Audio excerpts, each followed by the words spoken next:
Tere! Täna ma tahaksin rääkida usaldusest. Ja tihti kuulen naiste käest, et nad ei usalda mehi. Ja siis, kui ma mõtlen või püüan aru saada, et miks seda usaldust siis ei ole, siis olen ma tähele pannud, et tegelikult ega ma ise ka ei usalda mehi. Ja see on väga huvitav selline paradoks. Et millest see tuleb, et meeste vastu usaldus kaob. Näiteks tänapäeval ei ole alati kindel see, kui mees annab sõna, et ta seda ka kinni peab. Et kokkulepped tihtipeale takerduvad mingisugustesse, ma ei tea, X sündmustesse ja kokkulepetest kinni ei peeta. Kust selline asi tuleb? See on küsimus sinule. Kui sa sügavale vaatad enda sisse, siis kas sa saad öelda, et sind saab alati usaldada? Kas sa oled usaldusväärne nii oma naistele kui ka oma sõpradele või äripartneritele? Kas sinu peale saab 100% loota?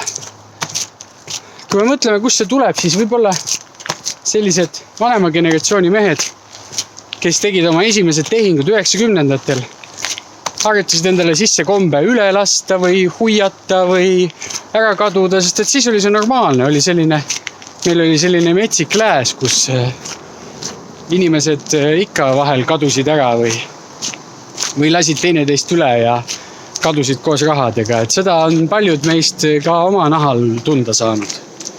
Kui me räägime nooremast generatsioonist, siis seal võib-olla on probleem selles, et tänapäeva noortel ei ole sellist soolikat, ei ole sellist võib-olla enesekindlust või usaldusväärsust, et nad elavad rohkem hetkes ja üks päev korraga ja need kokkulepped, mis sai kunagi tehtud, need võib-olla ei olegi enam hästi meeles või ma tegelikult ei mõelnudki seda üldse nii ja ma ei tea, et vahet ei ole, ma tegelikult lähen hoopis kuskile Mäkki hoopis praegu ja teen midagi muud. Et millise mulje me siis naistele jätame endast, kui me ei suuda oma sõna maksva panna, kui me ei suuda oma kokkulepetest kinni pidada. Ma toon lihtsa näite. Näiteks, kui sa oled olnud pikalt suhtes, on ju. Ja sinu elukaaslane palub sulle, et kuule, tee see kapi uks korda, et see on hingede küljest juba ära kukkunud. Tõstan seda siin ette. Sa ütled, jaa, küll ma teen. Kuu aja pärast juba jälle ta näägutab, et kuule, kas sa teed selle kapi ukse, paned korralikult ette? Ma ütlesin, et ma teen. Okei. No poole aasta pärast ta jälle tuleb oma selle kuradi kapi uksega. Ma ju ütlesin, et ma teen selle ära. Aga miks sa siis kohe ei tee?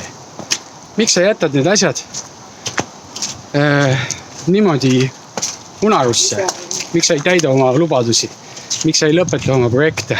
No loomulikult sa ütled, mul on palju tööd, ma pean raha koju tooma ja nii edasi, bla bla bla. Ja see on mingi pisiasi, see on mingi kapi uks, eks ole. Meil on tähtsavadki asju, mul on liisingud vaja maksta, mul on siin kuradi uus auto vaja tellida. Ma praegu valin lisasid netist, mis ma siin autole peale panen. No, siit tekibki selline olukord, mis on meie erinevus naistega. Meie oleme visionäärid. Mehena me tahame näha kaugele tulevikut, nii kaugele. Sealt me hakkame elama, siis me hakkame elama. Me ostame sinna suure krundi, ehitame pika silla üle oja. Et naised on rohkem hetkes või rohkem kohal. Nemad märkavad neid pisi asju. Nad ütlevad, jaa, see sild üle oja on tore asi, aga pane palun see kapi uks tee korda. Ma olen seda juba pool aastat su käest palunud. Siis ole mees ja luba, et sa teed need asjad ära ja tee ära. Sest niimoodi sa saad ka taastada usaldust enda vastu. Teine asi, kus usaldus lõpp vankuma on suhe ise. Vaata, kui sa suhtes oled niimoodi ebakindel. Vaata, kui huvitav hetk tekib siis, kui sa oled värskelt armunud, te käite koos väljas, võib-olla olete juba koos maganud ja siis hakkavad tulema need rasked küsimused. Naine näiteks küsib, et no see klassikaline, klassikaline tees. Gabriel, mis meist saab? Eks ole? Ja alati see on see raske moment, et kas me oleme nüüd paar? Või siis, et kas sa tõeliselt armastad mind? Hakkame siis koos elama või mingid sellised küsimused, mis tekitavad mehes kohe seda oi kurat, nüüd võetakse mul vabadus käest ära. Mis nüüd saab, on ju? Ja need küsimused tekitavad ebamugavust, sest nende küsimustega kaasneb ka vastutus. Ja nüüd sinu sõna peab hakkama maksma. Nüüd sa pead oma sõna maksma panema. Et kas see, et me nüüd magame koos, kas see tähendab, et me olemegi koos? Või et me hakkame koos elama või äkki hakkame peret looma? Ahah, nii. Ja nüüd kõik see, mis sa edasi nagu ütled või lubad, pead sa sellest ka kinni pidama. Et noh, kui sa tunned, et sul ei ole tundeid, sul ei ole sa ei ole valmis ennast siduma, no siis tuleb niimoodi öelda, et kuule, et tegelikult ma alles õpin seda kooselu ja ma alles õpin seda suguelu, et või mul on lihtsalt sinuga nii tore koos olla, et ma ei ole võib-olla suhteks valmis. Või siis räägid, et jaa, ma tahangi peret luua ja ma võib-olla lastega veel ei kiirustaks, aga sinuga koos ma tahan elada. Noh, et ole konkreetne ja ole ka nii-öelda aus nii enda kui oma partneri suhtes, sest niimoodi sa tekitad usaldust temas ja kindlustunnet.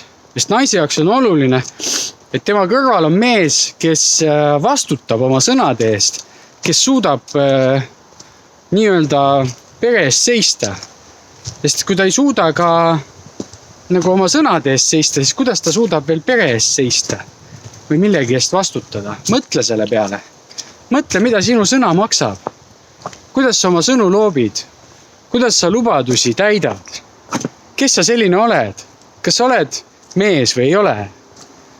Vot nii.